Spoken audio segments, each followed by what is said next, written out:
பிரியமானவர்களே, ஆண்டவராகிய இயேசு கிறிஸ்துவின் நாமத்தினாலே உங்கள் யாவரையும் அன்போடு கூட நான் வாழ்த்துகிறேன்.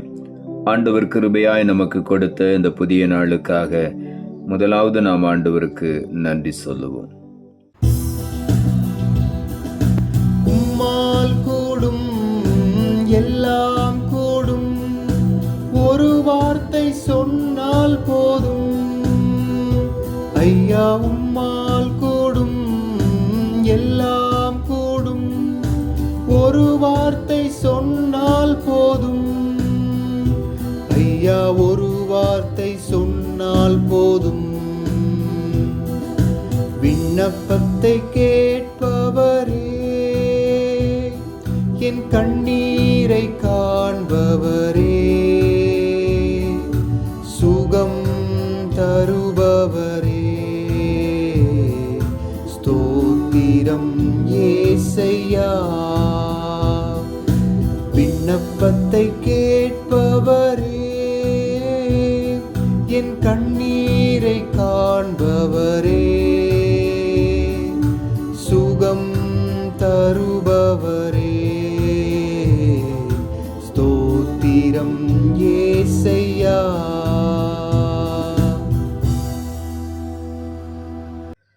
இந்த நாளுக்கென்று ஆண்டவர் கொடுக்கிற ஒரு வார்த்தை லூக்கா எழுதின சுவிசேஷம் 5ஆம் அதிகாரம் 13வது வசனம். லூக்கா 5:13.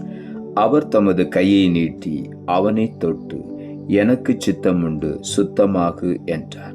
உடனே குஷ்டரோகம் அவனை விட்டு நீங்கிற்று. ஆண்டவராகிய இயேசு கிறிஸ்து செய்த ஒரு அற்புதம் இங்கே எழுதப்பட்டிருக்கிறது. ஆண்டவராகிய இயேசு கிறிஸ்துவிடத்திலே ஒரு குஷ்டரோகமுள்ள ஒரு மனிதன் அவர் பாதத்தில் வந்து பணிந்து, ஆண்டவரே, உமக்கு சித்தமானால் என்னை சுத்தமாக்க உம்மால் ஆகும் என்றார். ஆண்டவர் உடனே அவனை பார்த்து தமது கையை நீட்டி அவனை தொட்டு அவர் சொன்னார், எனக்கு சித்தம் உண்டு, சுத்தமாகு என்றார். உடனே குஷ்டரோகம் அவனை விட்டு நீங்கிற்று. இந்த காலை வேளையில நாம் ஒவ்வொருவரையும் பார்த்து ஆண்டவர் சொல்லுகிறார், எனக்கு சித்தம் உண்டு.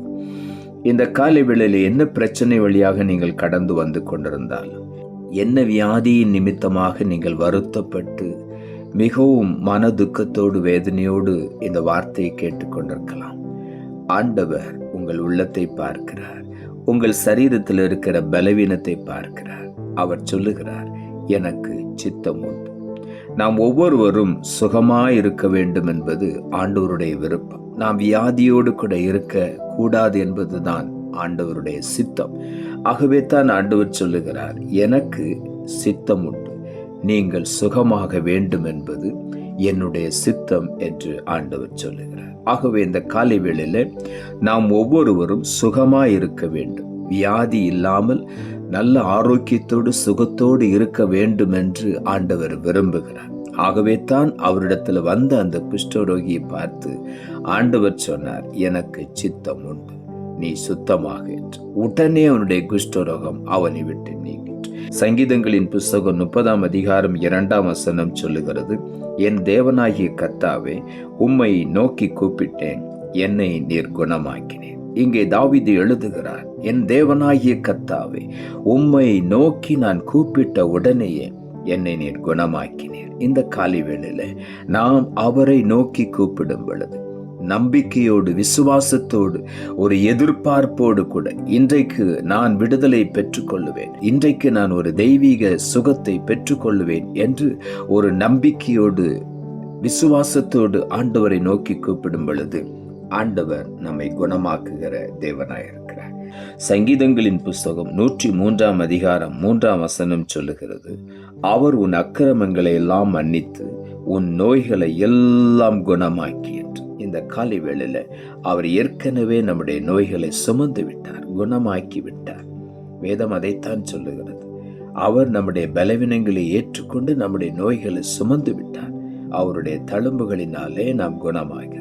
சங்கீதங்களின் புஸ்தகம் 147ஆம் அதிகாரம் 3ஆம் வசனம் சொல்லுகிறது, இருதயம் நொறுங்குண்டவர்களை குணமாக்குகிறார், அவர்களுடைய காயங்களை கட்டுகிறார். ஆண்டவர் சரீரத்தில் இருக்கிற வியாதிகளை குணமாக்குகிறது மாத்திரம் அல்ல, ஆண்டவருடைய வார்த்தை என்ன சொல்லுகிறது? இருதயம் நொறுங்குண்டவர்களை அவர் குணமாக்குகிறார். இருதயம் நொறுங்குண்டவர்களுக்கு மருத்துவர்களிடத்திலே எந்த பரிகாரமும் கிடையாது, எந்த மருந்தும் கிடையாது. இதயம் நொறுங்குண்டவர்களுக்கு காயம் கட்டுகிற ஒரே ஒரு மருந்து ஆண்டவராகிய இயேசு கிறிஸ்து மாத்திரமே. அவர்தான் அதுக்கு மருந்து. அவர்தான் அந்த காயத்தை ஆற்ற முடியும். இந்த காலை வேளையில் ஆண்டவர் சொல்லுகிறார், இருதயம் நொறுங்கி போய் இந்த வார்த்தையை நீ கேட்டுக்கொண்டிருக்கலாம். இன்றைக்கு ஆண்டவரின் காயங்களை கட்டுகிறார். உன்னுடைய இருதயத்தில் இருக்கிற வியாகுலங்கள், வேதனைகளை இந்த காலை வேளையில் ஆண்டவர் அகற்றி போடுகிறார். அவர் சொல்லுகிறார், இருதயம் நொறுங்குண்டவர்களை நான் குணமாக்குவேன், அவர்களுடைய காயங்களை நான் கட்டுவேன் என்று சொல்லுகிறார். அந்த காயத்தோடு உன்னை அனுப்புகிற ஒரு தேவன் அல்ல. இருதயத்திலே பலருடைய வார்த்தைகளினாலே வேதனைப்பட்டு இருதயம் நொறுங்கி போய் இந்த இடத்துல வார்த்தையை கேட்டுக்கொண்டிருக்கலாம். அவர் உன்னை குணமாக்குகிறது மாத்திரமல்ல, உன் காயங்களை எல்லாம் கட்டி அதை முற்றிலுமாய் ஆற்றி குணமாக்கி ஒவ்வொருவரையும் ஆசீர்வதிக்கிற தேவனாயிருக்கிறார். எரேமியா தீர்க்கதரிசன புஸ்தகம் 17ஆம் அதிகாரம் 14வது வசனம் சொல்லுகிறது, கர்த்தாவே என்னை குணமாக்கும், அப்பொழுது குணமாவேன், என்னை ரட்சியும், அப்பொழுது ரட்சிக்கப்படுவேன், தேவரீரே என் துதி என்று இங்கே எழுதப்பட்டிருக்கிறது. கர்த்தாவே என்னை குணமாக்கும். இந்த காலை வேளையில் ஆண்டவரை நோக்கி நாம் கூப்பிடுவோம், கர்த்தாவே என்னை குணமாக்கும், அப்பொழுது நான் குணமாவேன். ஒரு நம்பிக்கையோடு விசுவாசத்தோடு கூட நான் குணமாவேன். நிச்சயமாக நான் உம்மை நோக்கி கூப்பிடுகிறேன், என்னை குணமாக்கும், அப்பொழுது நான் குணமாவேன், என்னை ரட்சியும், அப்பொழுது ரட்சிக்கப்படுவேன் என்று இங்கே எழுதப்பட்டிருக்கிறது. ஆகவே இந்த காலை வேளையில உள்ளத்தின் ஆழத்திலிருந்து ஆண்டவருக்கு நன்றி சொல்லுவோம். 3 யோவான் 1ஆம் அதிகாரம் 2ஆம் வசனம் சொல்லுகிறது, பிரியமானவனே, உன் ஆத்துமா வாழ்கிறது போல நீ எல்லாவற்றிலும் வாழ்ந்து சுகமாயிருக்கும்படி வேண்டுகிறேன் என்று இங்கு எழுதப்பட்டது. எல்லாவற்றிலும் நான் வாழ்ந்து சுகமாய் இருக்க வேண்டும் என்று ஆண்டவர் விரும்புகிறார். ஆகவே இந்த காலை வேளையில் ஆண்டவருடைய விருப்பம் எல்லாவற்றிலும் நாம் சுகமாய் இருக்க வேண்டும். ஆகவே உள்ளத்தின் ஆழத்திலிருந்து ஆண்டவருக்கு நாம் நன்றி சொல்லுவோம். நாம் ஜெபிப்போம். அன்புள்ள ஆண்டவரை, கிருபையாய் நீர் கொடுத்த இந்த புதிய நாளுக்காய் மறுபடியும் எமக்கு நன்றி செலுத்துகிறோம். ஆண்டவர் கொடுத்த ஜீவனுள்ள வார்த்தைக்காக நன்றி. அவர் தமது கையை நீட்டி அவனை தொட்டு, எனக்கு சித்தம் உண்டு, சுத்தமாகு என்றார். உடனே குஷ்டரோகம் அவனை விட்டு நீங்கிற்று. இந்த காலை வேளையிலும் இந்த வார்த்தையை கேட்டுக்கொண்டிருக்கிற ஒவ்வொருடைய வாழ்க்கையிலும் மருத்துவர்களை காட்டிலும் அற்புதங்களை செய்கிற ஆண்டவரை முழுமையுமாய் நம்பி இன்றைக்கு ஒரு பரிபூர்ண விடுதலையை பெற்றுக்கொள்ள உதவி செய்யும். ஒவ்வொரு சரீரத்தில் இருக்கிற பலவீனங்கள் இந்த காலை வேளையில மறைந்து போகட்டும். எனக்கு சித்தம் உண்டு, நீ சுத்தமாக என்று சொன்ன ஆண்டவர் இந்த காலை வேளையில ஒவ்வொருவரையும் பார்த்து சொல்லுகிறேன், எனக்கு சித்தம் உண்டு, நீ சுத்தமாக, நீ இப்படியே இருக்க வேண்டும் என்று என்னுடைய சித்தம் அல்ல. நீ வாழ்நாள் முழுவதும் மருந்து எடுத்துக்கொண்டே இருக்க வேண்டும் என்பது என்னுடைய சித்தம் அல்ல.